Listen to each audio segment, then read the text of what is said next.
ने धीरे से कान के पास मुंह ले जाकर के पूछा, क्या आखिरी वक्त में आप मुसलमान हो गए?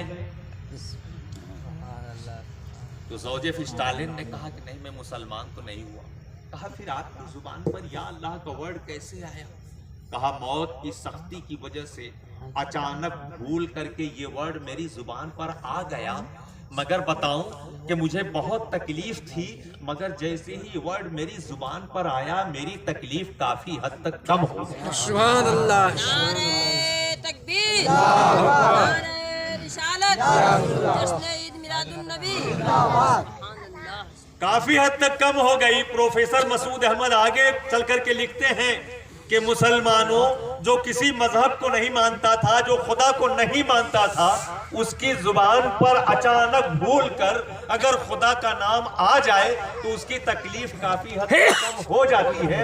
तो तुम अगर खुदा को दिल से याद करो तो तुम्हारी भी तकलीफ कम हो जाए। कुरान का हाल ये है कि चहारम और चलीसवा अगर ना हो तो शायद हमारे पास कुरान पढ़ने के लिए टाइम। समाज की सच्चाई बयान कर रहा हूं। फेसबुक पर वीडियो डाला गया कि देखिए समाज की सच्चाई ये है कि कुरान के साथ जो बर्ताव मुसलमानों का इस वक्त हो रहा है वो ये कि एक औरत ने अपने शौहर से कहा कि रमजान का महीना चल रहा है, जाइए अपने इमाम साहब को इफ्तारी की दावत दे आइए। साहब गए, इमाम साहब से हुजरे में मुलाकात हुई। दुआ सलाम के बाद इमाम साहब ने पूछा कैसे आना हुआ? कहा हजरत आज शाम को मेरे घर इफ्तारी की दावत रहेगी आपकी। इमाम साहब ने कहा ठीक है आ जाए। गए, पहुंचे, दोनों मियाँ बीवी आ गए।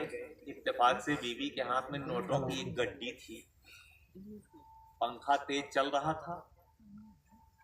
शौहर को कोई काम याद आ गया, वो कमरे में चले गए। बीवी को भी काम याद आ गया, वो किचन में चली गए, नोटों की गड्डी वहीं छोड़ दी। पंखा तेज चल रहा था, नोट उड़ने लगे। तो इमाम साहब ने सोचा क्या करें, तो उन्होंने जल्दी से देखा कि कुरान रखा हुआ है, जुज़दान में से निकाला और नोट बीन बीन करके जगह जगह कुरान में रख दिया। और उसके बाद फिर जुज़दान में कुरान रख करके बांध करके जैसे कुरान रखा था वैसे ही रख दिया। इफ्तार करके चले गए तो बीवी ने अपने शौहर से कहा कि नोटों की गड्डी मैं यहाँ भूल गई थी, आपने लिया? तो उन्होंने कहा मैंने नहीं लिया। कहा आपने भी नहीं लिया, मैंने भी नहीं लिया, लगता है इमाम साहब उठा ले गए। अब वो आदमी बदजन हो गया, इमाम साहब तो बहुत खराब आदमी है, हमारे घर आए और नोटों की गड्डी उठा ले गए। अब वो रास्ते में जहां भी देखता कतरा जाता, कोई दुआ सलाम नहीं। इमाम साहब भी सोच रहे थे कि बड़ा अजीब आदमी है, रमजान शरीफ में इफ्तार की दावत दिया था, अब देखता है तो रास्ता जो है काट देता है, कभी उधर चला जाता है कभी उधर चला जाता है। फिर रमजान का महीना आया तो बीवी ने फिर अपने शौहर से कहा कि इमाम साहब को दावत दे आइए इफ्तारी के। तो बिगड़ गया, कहा पर साल आए थे नोटों की गड्डी उठा ले गए थे, इस बार आएंगे पता नहीं क्या उठा ले।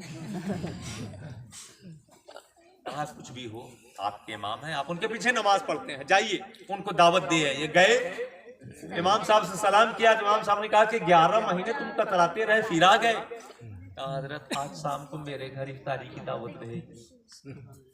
कहा चलो इंशाअल्लाह आएंगे। गए, फिर दोनों मियाँ बीवी आकर के बैठ गए और कहने लगे कि इमाम साहब पर साल जो नोटों